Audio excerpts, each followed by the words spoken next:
transport sector. Now, what needs to be done here? You need to get into mass transport system. You need to get the metro systems up and running. You need to improve the efficiencies of vehicle, get vehicles onto gas. I mean, you look at Delhi, what Delhi did. They brought a lot of these autos and taxis and buses moved onto gas.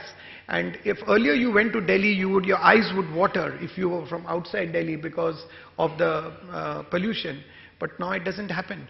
And so it did help by moving everybody to that. The other one could be electrical vehicles. Now you look at it like this. You want to go and buy a hybrid car.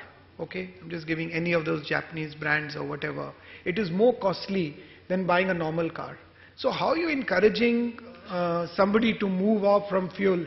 So there needs to be a subsidy, there needs to be a reduction of customs duty on such cars if you want to encourage people to move on to electrical, the hybrid cars, which is partly electrical, partly fuel consumption.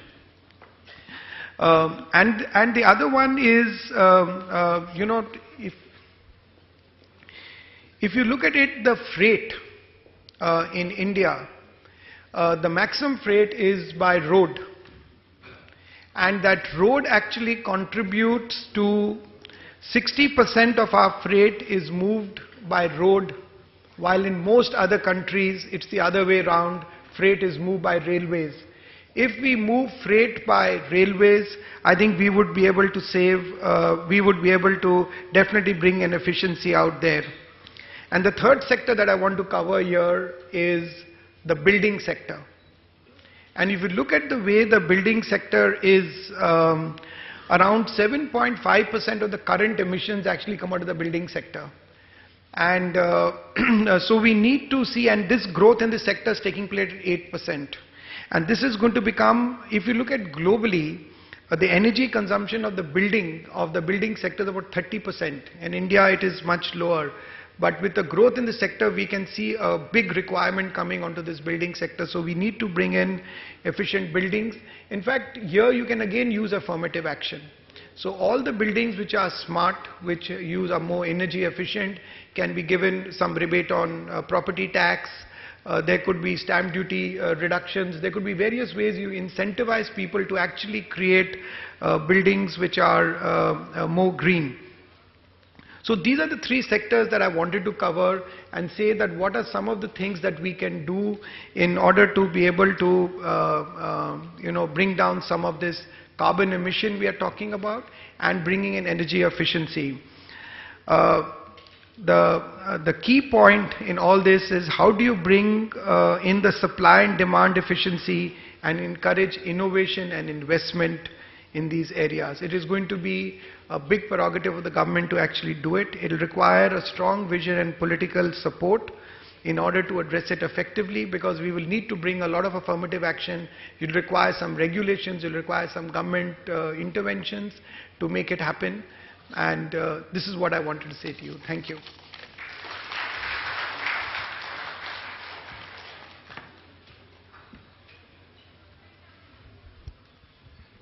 Thank you very much, sir, for presenting the baseline and then the potential of alternate sectors of energy as shale, wind, solar.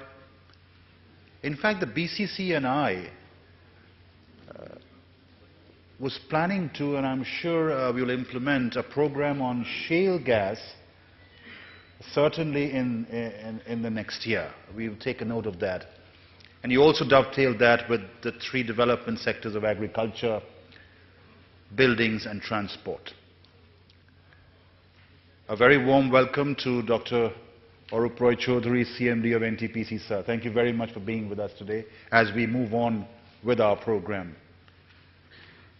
Our next speaker is Mr. Krishna Kumar, and this introduction of him is prepared and guided by him. He's Vice Chairman and Managing Director of Philips India, period. Krishna. Thank you. Okay? Thank you. Yeah.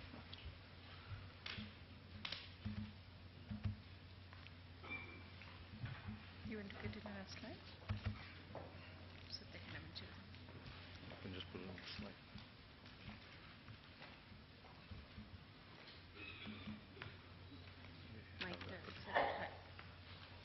I'll manage. Thank you. I guess it's good afternoon. Well, a big thank you, first of all, to the BCC and I for inviting me. To all the speakers of the day, and we've heard some really very good perspectives for the day, and all of you guests. It is really good to be here at the City of Joy. This is 83 years ago to this, almost to the day.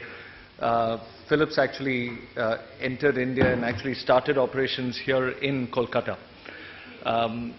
And over the last 83 years, it has, apart from being the City of Joy that we all know about, and the culture and the heritage of the city, this has also been a city which has stood for a lot of leading innovations, especially in many of the spaces that we've played in. We've, over the last 83 years, seen Kolkata to be leading across the states of India and the cities of India in several leading innovations. To give you a sample of some of the firsts that we've seen the first city in the country to have metro underground lighting was Kolkata in the country. The first city in the country to have suspended bridge, which is the Vidyasagar Setu lighting, was Kolkata. The first city to adapt planned lighting for several of the heritage sites, whether it is the Victoria Memorial, the entire Park Street corridor, the Birla Temple, and most of the heritage site was the city of Kolkata. The first cricket stadium to be lit, the largest stadium in the country to be lit, which is the Salt Lake Stadium. The first city to go in for LED public lighting, and the first city to go in for LED museum lighting, and on and on. It truly has not just been a city of innovation, city of joy, but also been a city of innovation. So it's really therefore appropriate that as we look at what will sustainable cities of the future represent. Good afternoon. No worries. Let me.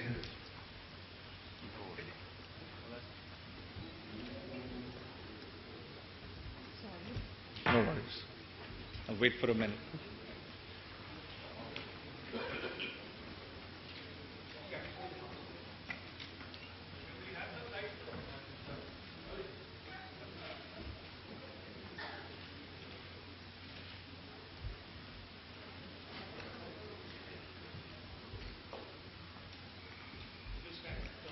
Good afternoon.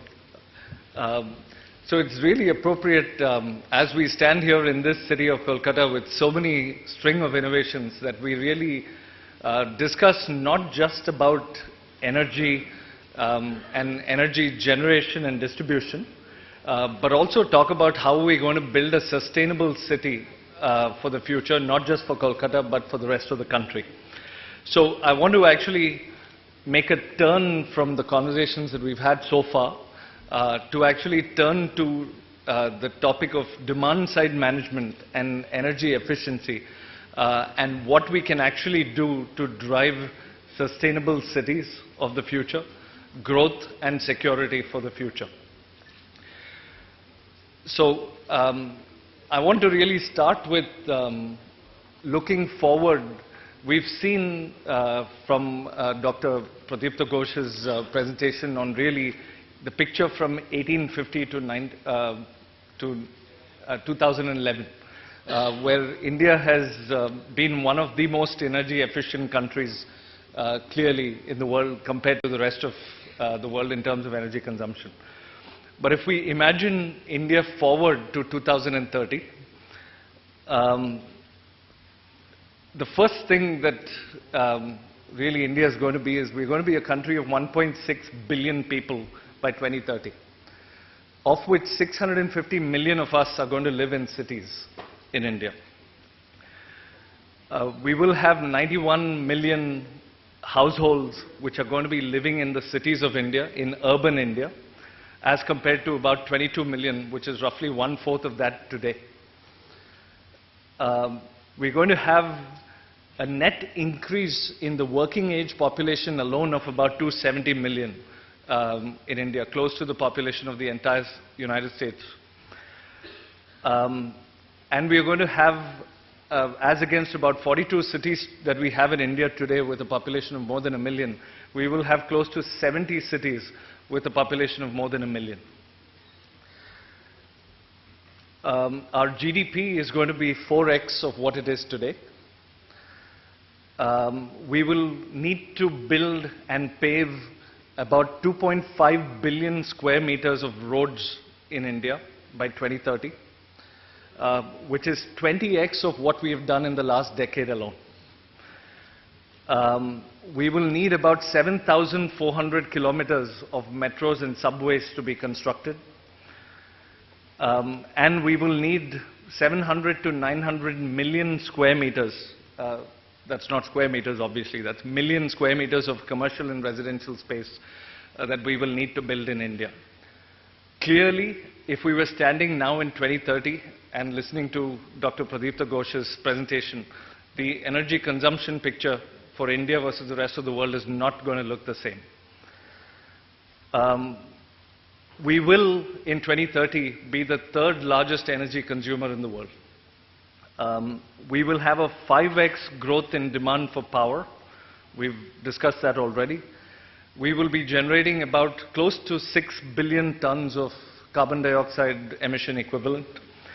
And the power sector alone, and we have several key delegates here, will account for more than 50% of the emissions that the country will generate. If we start with today as a starting point in 2014 and where we stand today, we all know the fact that we clearly have a big deficit in energy. And the deficit, no matter what the source of data that we look at, is often understated because we still have about 35% of the country yet to be electrified. We have stated peak demand estimates, but clearly we all know that peak demand estimates aren't as large as we know it to be. We have about 80 million households in the country without access to electricity. Our best estimates of peak 2013 demand is about 140 gigawatts of power. We have constraints in the form of intrastate or interstate and interregional supplies. We have constraints in terms of our typical transmission and distribution losses and so on. So overall, the key challenge is that we have a significant energy deficit starting off today, leave alone where we need to get to by 2030. If we look at clearly the city of West Bengal, it's clearly a top 10 consumer for power already in the country. Of course, Gujarat and Maharashtra have increased levels of electrification across the states, and the city of West Bengal is already a top 10 and clearly going to be also a significant consumer of power. So I want to actually, as we turn to demand side management and looking at what we can concretely do to drive energy efficiency, I want to look at a few key things of in the spaces that we play in, that we see as big opportunities that stare before us. The first factor is really that lighting today is responsible for 20% of the problem. 20% of India's electricity consumption is accounted for by lighting alone, whether it is all forms of lighting, whether it is street lighting to municipal lighting to commercial and residential lighting to industry lighting and so on. If we look at it varies, of course, the lighting usage and the electricity usage of lighting varies, of course, across the various uses of lighting. At the high end, actually, every municipal corporation across the country, roughly 40% of their electricity bill is paid for lighting. If we look across most of the leading states, whether it's Karnataka at the high end to other lower states, on average, about 40% of the consumption of electricity of municipal corporations and urban local bodies is consumed by lighting. If you look at residential as a segment, about 25% of the energy consumption in India today is lighting already. And what's interesting is that while in urban India, on average it's at about 25%, in rural and semi-urban India, the lighting component of electricity consumption goes as high as 75% of the electricity usage across India. And of course, at the lowest end, you have industry where you have several other sources for power uses of power consumption, and clearly lighting accounts for about 10%. So broadly, lighting as a component of energy usage ranges from about 10% to about 40 to 45% of electricity usage, no matter which sector that you look at across the country.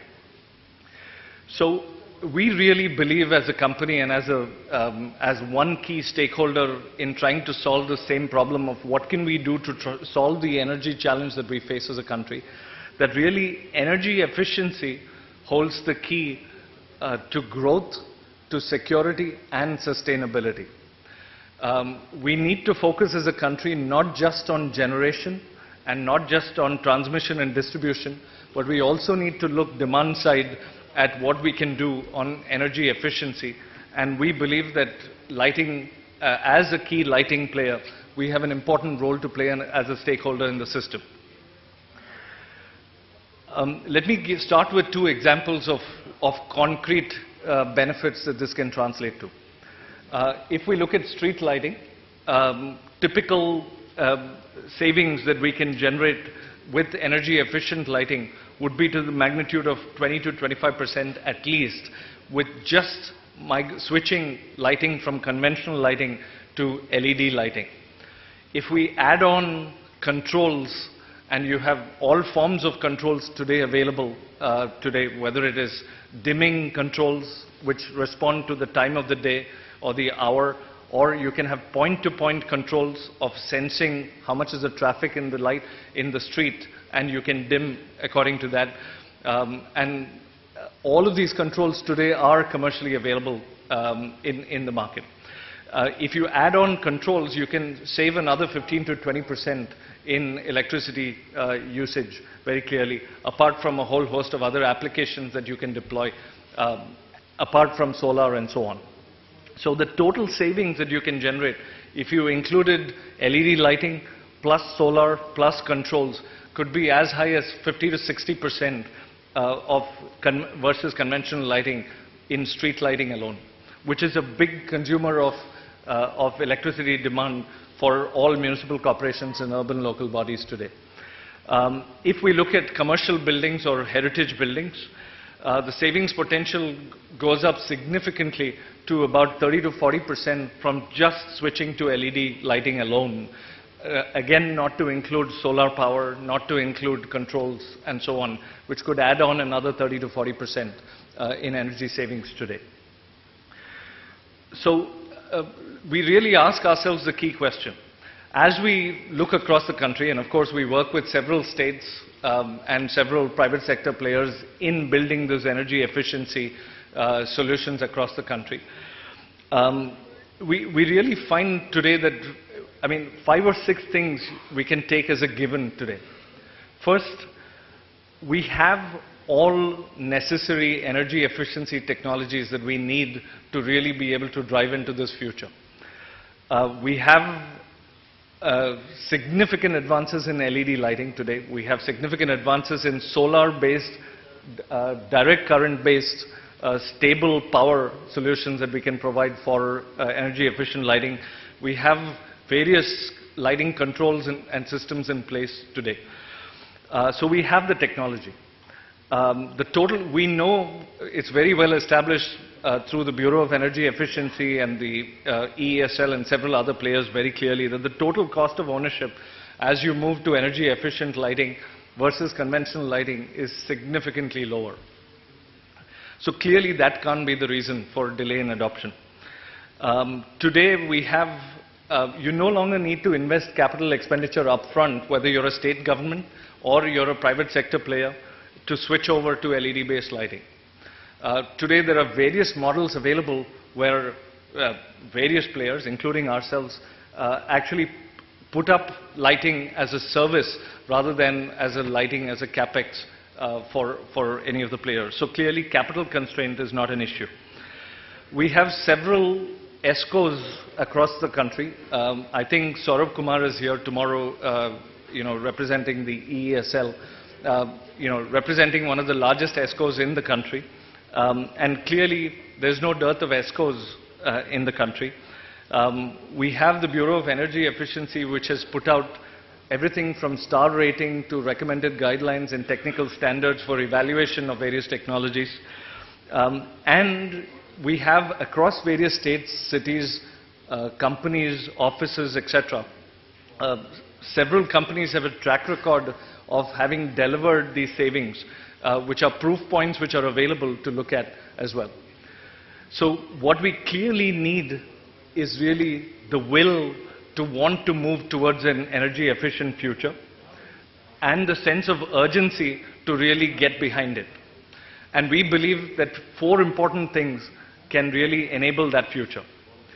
First, we have been a country with very poor planning when it comes to urban infrastructure. And we know that very well. We have several benchmarks with, at the other end, cities like Singapore and so on, which have 40 to 50-year plans and 20 to 30-year plans when it comes to urban planning. We can take a few leaves out of several of these books, including the City of London and so on, where there is a need for an integrated master plan for lighting too, for any city, as you plan a city across all the 4 elements, whether it is architectural lighting, street lighting, outdoor lighting, office lighting, etc. The second important thing is that today there are clearly well-established technologies available today, and I think we just need the resolve to switch to energy-efficient solutions, which have significantly lower total cost of ownership, whether it is LED, whether it's controls, whether it's solar, and so on, and integration of all of the above. I think the third critical requirement, as the Bengal Chamber makes its representation as well, that I think we need to make available infrastructure status for energy efficient solutions, including lighting. And finally, we have several examples of countries, cities, etc., which have made available either stipulation for use of energy efficient lighting or incentives for residential as well as commercial usage. In India, we have the Bachat Lamp Yojana and so on, several other initiatives with the Bureau of Energy Efficiency and others have driven. And I think several of these incentives will further spur the sense of urgency in driving towards this future. We really believe that the future will really have 3 key components in how we will look like and our cities will look like. We will have cities which will have intelligent lighting, where you can, sitting here, control light points for the entire city of Calcutta and other cities. We will have flexible lighting, where you'll be able to change depending on the time of the day, the extent of occupancy in the room, and so on, and you will have digital and connected lighting. And you will have lighting which is based on renewable energy sources. So we have several examples already of several of these initiatives which have been driven, which are proof points of the energy efficiency that we can drive. Right here in the City of Joy, this is the Indian Museum, which used to consume 70 kilowatts of electricity for only 2 sides that it was lit for, has upgraded to LED lighting, and today with 4 sides lit, only consumes 40 kilowatts of energy today. We have right here, right next to us is the RPG Quest Mall, which is lit with color kinetics lighting. And despite that lighting, only consumes 27 kilowatts at full intensity.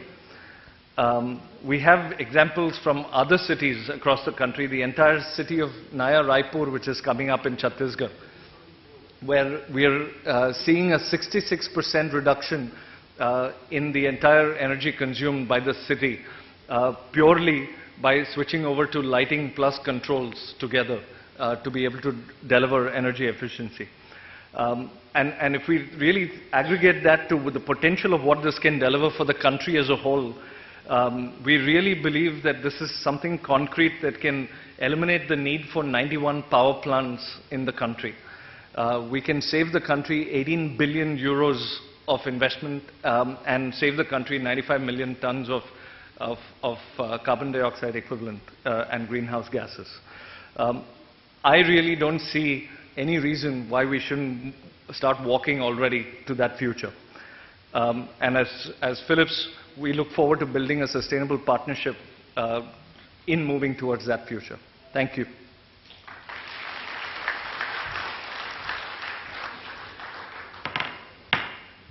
Krishna, thank you very much for that presentation where you've very nicely portrayed the various features of energy efficient lighting, LEDs, etc., and the amount of benefit that, can be accrued out of that.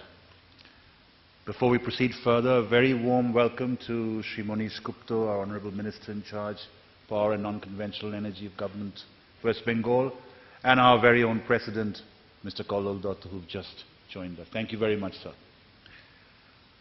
Our next speaker is Mr. Alok Mukherjee, Chairman of Sullivan Flat India Private Limited. As you can see, I don't need a paper, or neither do you, to introduce him. He may pull my leg, but you just say he's past, but he's a past President of the Bengal Chamber, a past Chairman, SCI Eastern Region, but he is, with all those pasts, he's very much present with us, as he always is, Mr. Alok Mukherjee. And I'm sure you would be having a PPT presentation. Yeah, I have. You must be. Thank you very much. Sutonu has made it very clear that the key word is past, not the current one. Just now, we are supposed to talk about the energy future, the carbon management, and policy perspectives. Now, with Dr. Ghosh present here, I think you can go on days for this. But I will only touch upon a few points on... no, this is for the next one. This is for the next one I'm going to... So leave it. I don't need it. Can I take it out? Forget it. Okay. I'll just touch on a few points as far as the industry is concerned with the policy. It's okay. With the policy. We will talk more about the industry in the last session of the day, when it will be very interestingly, the theme is Indian ink. Is it really interested in sustainability, or is it all not an eye wash, but the green wash? Or does it feel sustainability as an opportunity? We'll discuss more about that, but right now in this forum, we'll just touch upon the industry's connect with the policy, the future, and the carbon management. Industry all over the world, of course, is connected with manufacturing, connected with various other things, but they are connected very much technology and obviously connected with the energy use. So anything wrong goes with the technology, misuse, abuse of energy, the fingers are invariably pointed at the industry, and not very wrongly so either.